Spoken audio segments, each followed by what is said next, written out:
जिसके अंतःकरण में पाप है उसमें ये लक्षण पाए जाते हैं।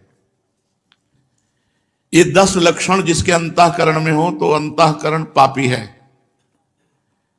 इन लक्षणों का अगर अपने अंदर एक का भी स्थान हो तो नाम जप के प्रभाव से उसको हटा दो, नहीं वो पाप कर्म करवाता रहेगा। पहला, चोरी, किसी की भी चोरी। बहुत प्रकार की चोरी होती है। किसी और महापुरुष की बात छाप अपनी लगा के चोरी हो गई। भागवतिक सिद्धांतों में भी किसी और महापुरुष की बात है और छाप अपनी लगा दी, बात अपनी लगा दी तो चोरी हो गई। जिसकी बात है उसी का नाम लेके बोलो कि पूज्यपाद अमुक महापुरुष ने ऐसे वचन बोले, अपनी छाप नहीं लगानी, चाहे वो पद हो चाहे उनकी शब्दावली हो, उन महापुरुष ने ऐसा कहा। चोरी, दूसरे की वस्तु का, दूसरे के अस्तित्व का अपहरण करना चोरी कहलाता है। जिसमें चोरी करने का स्वभाव है, चाहे वो जो भी चोरी हो, बहुत प्रकार से चोरी होती है। वो अंतःकरण में पाप है इसलिए बर्दाश्त होता है, नहीं तो पवित्र अंतःकरण में चोरी बर्दाश्त नहीं होती। किसी की वो चोरी नहीं कर सकता। छल कपट के द्वारा, बेईमानी के द्वारा और भी अन्य वृत्तियों के द्वारा जो दूसरे से धन लिया जाता है, वस्तु ली जाती है, उसके स्वत्व का अपहरण किया जाता है, उसके अधिकार को छीना जाता है, ये सब चोरी के अंतर्गत आता है। जिसमें चोरी है वो पापी अंतःकरण है। दूसरा, हिंसा, किसी भी जीव की हत्या करना। हिंसा भी बहुत प्रकार की होती है। वाणी से किसी के हृदय को दुख पहुंचाना भी हिंसा है। शरीर से किसी के शरीर को पीड़ा देना भी हिंसा है। आप खिलवाड़ में किसी जीव के साथ आप उसको बंद करके मनोरंजन कर रहे हैं और उसको प्राणों का भय लग रहा है, यह हिंसा के अंतर्गत ही आएगा। बंदर है, पक्षी है, कुत्ता है, ऐसे पशुओं को आप मनोरंजन में ही प्रताड़ित कर रहे हैं तो हिंसा के अंतर्गत आएगा। आप मांस खाते हैं लेकिन आप किसी जीव की हिंसा नहीं करते, पर हिंसा करने का पाप आपको लगेगा क्योंकि आप उस मांस को खाते हैं। ये जो लोग कहते हैं कि मछली में तो कोई ऐसा, भगवान ने मत्स्य अवतार धारण किया है। मत्स्य अवतार, मछली का अवतार भगवान ने धारण किया है। और जिनको ये लगता है कि अगर हम खाएंगे नहीं तो ये बढ़ जाएंगे, तो फिर नरक भी आपके लिए भगवान ने तैयार किया है, क्योंकि आप विनाश लीला के पार्षद बनेंगे तो विनाश आपका होगा, आपकी दुर्गति होगी। ये जिम्मेवारी भगवान की है, सृष्टि का सृजन करना, पालन करना और संहार करना। अरे भाई, ये भगवान की सृष्टि है, सृजन करना, पालन करना, लय करना, ये भगवान के ऊपर। आप मर्यादा से चलो, जो मनुष्य धर्म है उसका पालन करो, राक्षस धर्म को स्वीकार ना करें। हिंसा, जिसके अंदर हिंसा वो पापी पुरुष है, उसका अंतःकरण पाप से युक्त है। चोरी, हिंसा और पराई स्त्री से व्यभिचार, ये पापी पुरुष का लक्षण है। जो माताओं बहनों को देखते ही भोग दृष्टि से देखता है, गंदी दृष्टि से देखता है, जो पराये शरीरों के साथ व्यभिचार प्रवृत्ति करता है, वो पापी हृदय है, वो अंतःकरण पाप में है। व्यभिचार बहुत जोर से फैल रहा है क्योंकि इसी से बुद्धि भ्रष्ट होगी और भजन, साधन, धर्म, अध्यात्म, इनसे दूरी बना देगा ये। जहां काम तहां राम नहीं, जहां राम नहीं काम। जैसे सूर्य और अंधेरा एक साथ नहीं रह सकता, ऐसे ही भगवत भजन और काम एक साथ नहीं रह सकता।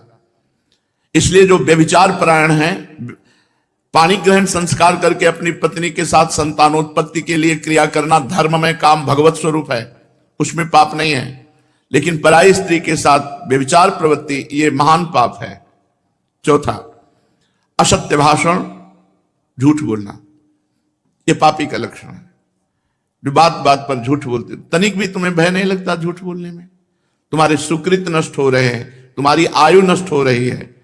नहीं असत्य संपातक पुंजा, क्यों झूठ बोलते हो? उचित वाणी का प्रयोग उचित करो, सत्य बोलो। हृदय में पहले विचार करो कि जो मैं बोलने जा रहा हूं ये दूसरे का अहित तो नहीं करेगा, दूसरे के दिल को तो नहीं दुखाएगा, दूसरे का अमंगल तो नहीं होगा। फिर मधुर वचन, हितकर वचन और थोड़े शब्दों में, ऐसे भगवत मार्ग का प्रतीक ऐसे संभाषण करता है। झूठ का त्याग करना चाहिए। बहुत फैला है झूठ। गोस्वामी जी ने तो लिख दिया, झूठ ही लेना, झूठ ही देना, झूठ भोजन झूठ चबेना। जिसकी देखो बस झूठ पे ही चल रहा है, आओ कुछ खा लो, नहीं खा के आ रहे हैं, बिल्कुल नहीं खाए। झूठ बोलने का एक ऐसा बात को सजा करके बोले, झूठ बोलकर देखो हम निकल गए। कहां से निकल गए तुम? माया ने फंसा लिया, निकल कहां से गए? तुम्हारे पाप एकत्रित हो रहे, तुमने पाप किया, झूठ बोला।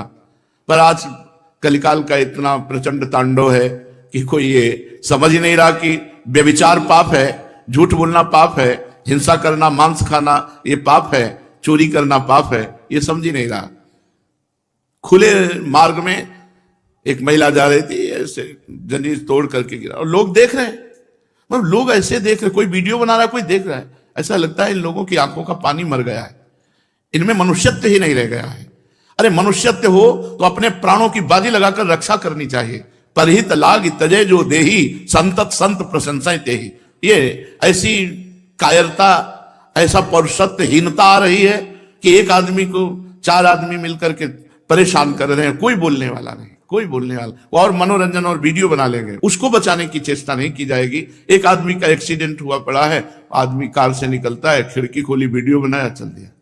ऐसी पशुता आती जा रही है, स्वार्थ वृत्ति आती जा रही है। क्यों? क्योंकि पाप हृदय में विराजमान है। 5वां, चुगली करना।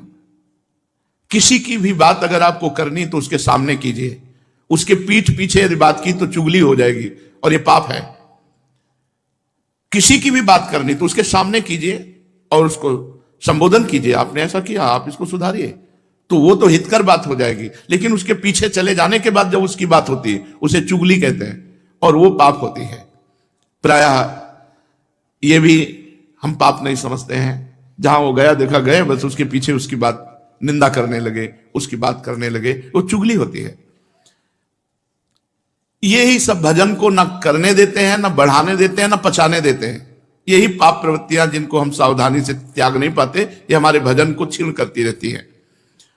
6वां, पराये अधिकार को अपने में लेने की चेष्टा।